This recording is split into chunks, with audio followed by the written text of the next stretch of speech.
자, 안녕하세요. 이번 시간에는 파동의 간섭에 대해서 이 파동 파트 마지막 내용인데 설명을 해보도록 하겠습니다. 마지막 내용은 아니고 뭐 빛의 이중성 그 전 파트까지는 마지막 내용이겠죠. 파동의 간섭에 대해서 설명을 하려면은 먼저 이 중첩 현상이 또 대표적으로 많이 나오는 이야기인데 중첩 원리가 또 나와 있네요.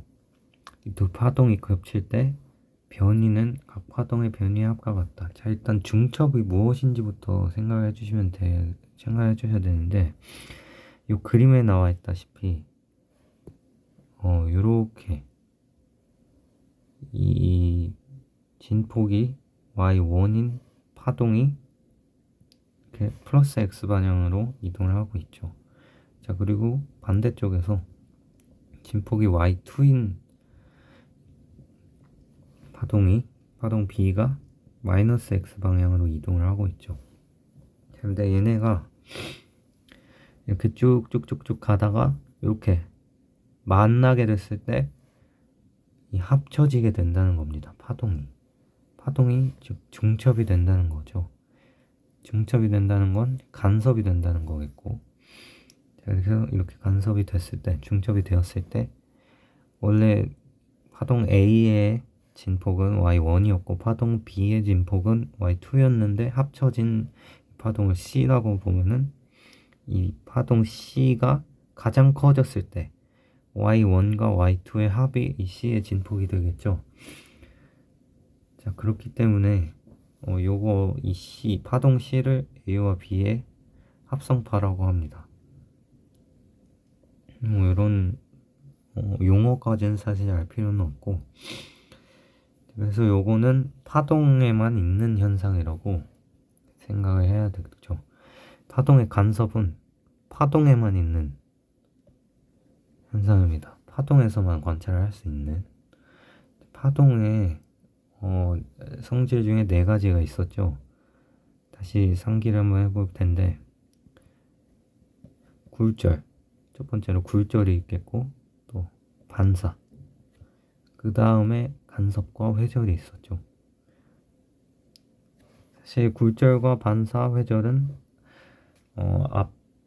다른 강의들에서 충분히 설명을 드렸던 것 같고, 이 굴절과 반사는 사실 입자에서도 나타날 수가 있는 현상이죠. 근데 이제 간섭과 회절은 파동에서만 나타날 수 있는 그런 파동의 성질이라고 생각을 해야 하는데, 자, 왜 그런지 한번 예를 들어서 이해를 한번 해보면 됩니다. 자, 일단 파동은 보시다시피 이런 식으로 두 개 만났을 때 이렇게 합쳐지거든요. 중첩이 되거든요. 자, 근데 입잔을 생각해 보면은 뭐 예를 들어 야구공이 이쪽으로 이렇게 날아가고 있어요. 그리고 뭐 농구공이 이렇게 이쪽으로 날아오고 있다고 해봐요. 자, 그런데 얘네가 부딪히면 어떻게 되죠? 만나게 되면 어떻게 되죠? 합쳐질까? 뭐 합쳐져서 요만한 공이 되나? 그럴 리가 없죠. 이거는 상식적으로 말이 안 되는 일이기 때문에 파동과 다르다. 얘기가 달라진다. 그래서 파동의 간섭은 파동에만 일어나는 현상이다. 다시 한번 꼭 알아둬야 되고, 자, 간섭의 정의에 대해 나오네요. 네, 두 파동이 중첩되어 진폭이 커지거나 작아지는 현상. 진폭이 여기는 커지는 것만 나와 있는데 작아지는 거는 뭘까요? 이 두 파동의 변이가 반대로 돼 있으면 되겠죠. 딱 만나는 순간에 두 파동의 변이가 반대쪽으로 돼 있으면 될 텐데, 요 밑에 나와 있네요. 보강 간섭은 이 간섭하는 두 파동의 변이의 방향이 같아서 중첩되기 전보다 중첩되었을 때 이 합성파의 진폭이 원래 파동보다 커지는 그런 간섭을 바로 보강 간섭이라고 하고요. 또 상쇄 간섭. 상쇄 간섭은 이 두 파동의 변이의 방향이 반대여서 중첩되기 전보다 진폭이 작아지는 간섭이다. 자, 그래서 요 밑에 보강 간섭과 상쇄 간섭의 그림을 한번 보시면 이해가 될 거예요. 자, 이렇게 파동, 첫 번째 파동이 있고 두 번째 파동이 있는데 합쳐지니까 일단 보시다시피 변이가 방향이 같죠? 합쳐지니까 이렇게 2배만큼 진폭이 커진 것을 볼 수가 있죠. 근데 이렇게 상쇄 간섭을 보시면은 반대로 되어 있죠. 지금 이 파동의 경우는 살짝 특수한 경우긴 한데 이 진폭은 같은데 변이의 방향이 반대쪽으로 되어 있죠. 자, 그래서 A 더하기 마이너스 A 뭐 이렇게 해가지고 0이 된다. 그래서 요거를 상쇄 간섭이라고 합니다. 자, 그러면은 뭐 소리의 간섭 이렇게 있고요. 요거를 한번 예시를 한번 얘기를 해볼 텐데, 먼저 소리의 간섭은 스피커 두 개를 이런 식으로 놓으면은 사이 지점에서 소리가 작게 들리는 지점이 있고 크게 들리는 지점이 있습니다. 자, 그거의 원리가 무엇일까 해보면은 보강 간섭과 상쇄 간섭이라고 얘기를 해볼 수 있겠죠. 자, 이런 것도 사실 문제로 나오긴 하는데, 뭐 스피커 이 사이에서 보강 간섭이 일어나는 지점은 어디인가, 상쇄 간섭이 일어나는 지점은 어디인가, 이런 얘기가 주로 문제로 많이 나오고요. 요거만 기억을 해주시면 됩니다. 이 두 스피커 사이의 중앙 지점에서는 무조건적으로 보강 간섭이 일어난다. 그러니까 얘네를 같은 변이에서 스피커를 작동을 시켰을 때 얘기입니다. 뭐 보시면 해도 뭐 변이가 같기 때문에 그렇게 된다는 것을 알 수가 있겠죠. 자, 그리고 물결파의 간섭. 물결파의 간섭은 일단 물결파가 이런 식으로 진행이 되는데, 두 물결파가 합쳐질 경우에는 이렇게 중간에 수명이 거의 진동하지 않는 부분이 생기는데, 이게 바로 상쇄 간섭이 일어나는 지점이고, 수면의 높이가 좀 더 꿀렁꿀렁 계속 이 밝기가 변하는 그런 지점이 있는데 또 보강 간섭 지점이라고 볼 수가 있겠죠. 자, 그러면은 일단 뭐 빛의 간섭, 보강 간섭하면 밝아진다, 상쇄 간섭하면 어두워진다, 당연한 얘기가 되겠고, 파동의 간섭의 이용, 요 이용 예시들만 살펴보고서 마무리하도록 하겠습니다. 자, 먼저 상쇄 간섭의 이용, 이런 것도 이제 선지로 나오기 때문에 또 암기를 해줘야 되는 파트가 되겠습니다. 먼저 소음 제거 헤드폰이 있죠. 소음 제거 헤드폰은 뭐 흔히들 말하는 노이즈 캔슬링이 되는 이어폰이 요새 많죠. 무선 이어폰 중에. 요게 바로 상쇄 간섭 이용의 대표적인 예시가 되겠죠. 이거 가장 많이 나오는 예시고요.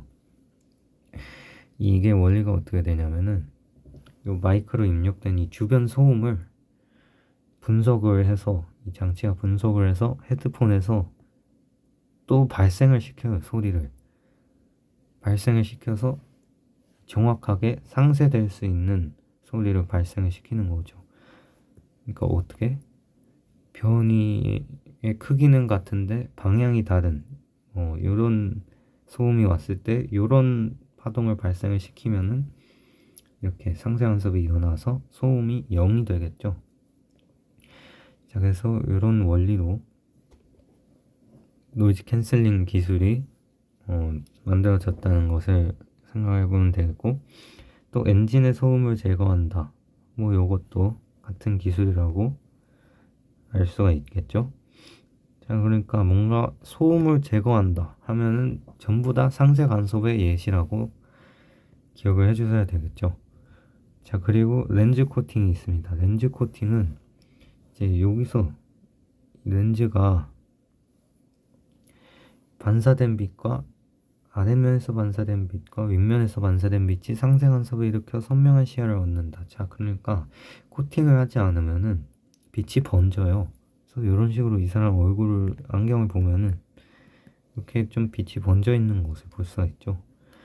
자, 그런데 코팅을 해주면은 이 번지게 되는 원인이 되는 그 빛을 상쇄간섭을 일으켜서 아예 없애버린다. 그래서 렌즈를 코팅을 해서 시야를 선명하게 해준다.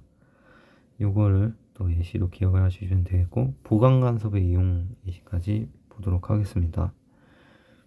자, 현악기는 줄에서 진동이 발생하고, 관악기는 또 공기기둥에서, 타악기는 판에서 발생을 한다. 자, 이런 건 뭐 기타를 쳐보신 분들은 아시겠지만, 기타 줄을 튕기면은 줄이 이런 식으로 하면서 진동을 합니다. 보이고요, 이런 거. 공기기둥은 뭐 확인할 수 없겠지만, 뭐 장구, 타악기, 장구 같은 거 쳐보면은 이 장구가, 이 판때기가 또 흔들리는 게 보이죠, 장구를 치면. 자, 그래서 이 진동의 현악기의 줄과 관악기의 관 내부 그리고 울림통 이런 곳에서 보강 간섭이 일어나기 때문에 이 크고 선명하고 일정한 음파가 생기는 겁니다. 자, 그래서 사실 이런 현악기 같은 것도 생각해 보면은 그냥 줄을 아무 줄이나 튕기면은 사실 소리가 안 납니다.